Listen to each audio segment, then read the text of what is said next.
दोस्तों नमस्कार। दोस्तों मैं दीपक कुमार श्रीवास्तव स्वागत करता हूं अपने चैनल में। न सिर्फ विराट कोहली बल्कि कंबल वाले बाबा को मानने वाले बहुत से विदेशी भी हैं। एक समय ऐसा भी था जब कैंची धाम में आकर रुकने से मार्क जुकरबर्ग को राह मिल गई थी। तो आइए जानते हैं बाबा नीम करौली के बारे में। नीम करौली बाबा का नाम सुनते ही उनके भक्त एक अलग दुनिया में पहुंच जाते हैं। उनका जन्म 1900 में उत्तर प्रदेश के फिरोजाबाद जिले के अकबरपुर गांव में हुआ था। बाबा एक हिंदू गुरु थे और वह भगवान हनुमान के बहुत बड़े भक्त थे। उनके अनुयायी उन्हें महाराज जी के रूप में बुलाते थे। लक्ष्मण नारायण शर्मा का विवाह उनके परिवार वालों ने मात्र 11 साल की उम्र में करा दिया था। बार बार गृहस्थ जीवन त्यागने की उन्होंने कोशिश की, लेकिन परिवार के दबाव में अपने परिवार के साथ ही रहे। नीम करौली बाबा के 2 बेटे और 1 बेटी है। डायबिटीज कोमा में चले जाने के बाद 11 सितंबर 1973 को वृंदावन के एक अस्पताल में नीम करौली बाबा की मृत्यु हो गई थी। बाबा को 17 साल की आयु में ही ज्ञान विद्या की प्राप्ति हो गई थी। वह यूपी से देवभूमि उत्तराखंड आ गए थे। उन्होंने यहाँ एक आश्रम की स्थापना की जिसका नाम है कैंची धाम। कैंची नैनीताल भुवाली से 7 किलोमीटर की दूरी पर स्थित है।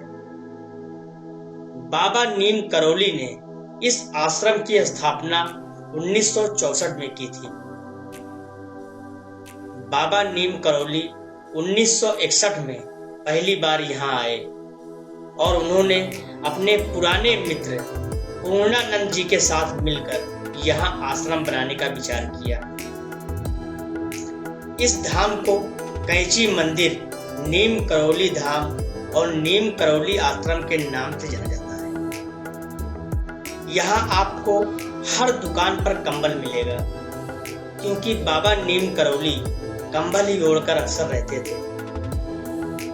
ये कंबल उनको कैंची धाम में भी चढ़ाया जाता है। आज भले ही विराट कोहली और अनुष्का शर्मा के यहाँ जाने के बाद इन बाबा से परिचित हुए हों, लेकिन बाबा नीम करौली को मानने वाली ऐसी कई हस्तियां हैं जिनका नाम सुनकर आप अचंभित होंगे। बाबा के पास साल 1974 में स्टीव जॉब्स अपने दोस्त डैन कोटक्के के साथ पहुंचे थे। वह उस दौरान हिंदू धर्म और भारतीय आध्यात्मिकता का अध्ययन करने के लिए भारत आए थे। स्टीव जॉब्स से प्रेरित होकर फेसबुक के संस्थापक मार्क जुकरबर्ग भी 2015 में बाबा नीम करौली के कैंची धाम आश्रम में पहुंचे थे। उस वक्त फेसबुक की हालत ठीक नहीं थी, लेकिन बाबा के आश्रम में रुकने के बाद उन्होंने सफलता के नए आयाम लिखे।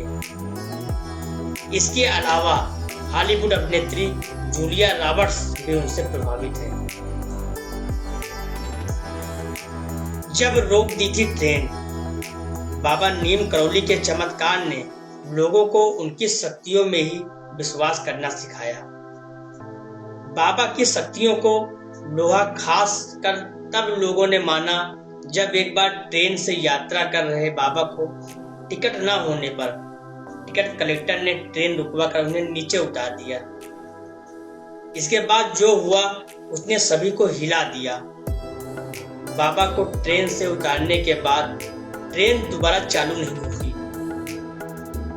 इसके बाद जब कुछ लोगों ने बाबा को वापस ट्रेन में बुलाने के लिए कहा तो बाबा ने शर्त रखी कि रेलवे साथियों का सम्मान करें और जिस जगह बाबा उतरे हैं वहां एक रेलवे स्टेशन बनवाया जाए। इसके बाद वह ट्रेन में चढ़े, जिसके बाद ट्रेन तुरंत चालू हो गई। इसके बाद वहां रेलवे स्टेशन बना जिसका नाम है नीम करौली स्टेशन। एक किस्सा और है जब शिप्रा का पानी घी में बदल गया। बाबा नीम करौली के धाम कैची धाम में अक्सर भंडारा चलता है। एक बार भंडारे के लिए घी की कमी हो गई। सभी बाबा के पास पहुंचे और उन्होंने भंडारे में घी पड़ने की समस्या बताई। बाबा ने भोजन में घी के बजाय शिप्रा का जल डालने की बात कही। बाबा के सेवकों ने ऐसा ही किया। फिर क्या था, ये जल घी में परिवर्तित हो गया। साथियों, यदि आप भी कैची धाम जाना चाहते हैं और बाबा के दर्शन करना चाहते हैं तो बाबा नीम करौली जाने के लिए आप उत्तराखंड के काठगोदाम जाएं। यहाँ तक जाने के लिए उत्तर रेलवे की नियमित ट्रेनें चलती हैं। यहाँ से कैची धाम आश्रम पहुँचने के लिए 2 घंटे की यात्रा कर बस या कार से पहुँचा जा सकता है। 1400 से 1500 तक में बस की टिकट आपको मिल जाएगी। इसके साथ ही होटल भी आपको सीजन के हिसाब से बजट में मिल जाएंगे। आप डायरेक्ट कैची धाम भी जा सकते हैं या फिर नैनीताल से कैची धाम भी जा सकते हैं। नैनीताल से कैची धाम का रास्ता मात्र 1 घंटे से तय किया जा सकता है। इसके अलावा आप उत्तराखंड के हल्द्वानी बस से जा सकते हैं। वहां से बस या फिर शेयरिंग टैक्सी से कैची धाम जाया जा सकता है। 200 रुपये शेयरिंग और करीब 600 से 700 में टैक्सी करने आप कैची धाम जा सकते हैं। यहाँ आसपास ही आपको होटल भी मिल जाएंगे।